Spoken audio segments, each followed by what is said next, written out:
ይበልጥ ወጣቶችን የሚመለከቱ ግን ደግሞ ከዚያም የእድሜ ክልል ውጭ ያሉ ሰዎችንም ሊነኩ የሚችሉ ነገሮች ናቸው። ተወሰነ እነዛን ለመመልከት እንሞክራለን። ልንሰራቸው የሚገቡ ነገሮች ሆነው የተዳከምንባቸው ወይም ደግሞ ልንርቃቸው የሚገቡ ነገሮች ሆነው የምንወድቅባቸው ነገሮች ናቸው።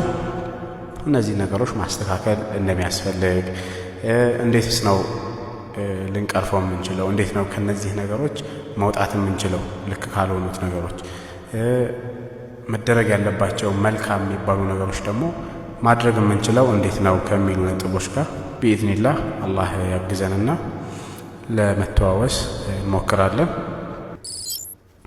የመጀመሪያውና ቅድሚያ ሊሰጠው የሚገባው ነጥብ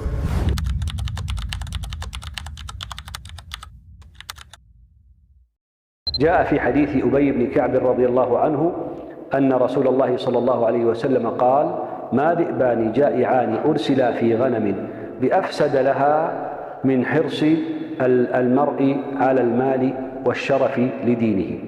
ومعنى هذا الحديث: هذان الأمران يفسدان الدين أشد من إفساد الذئبين الجائعين في الغنم إذا أرسلا فيها.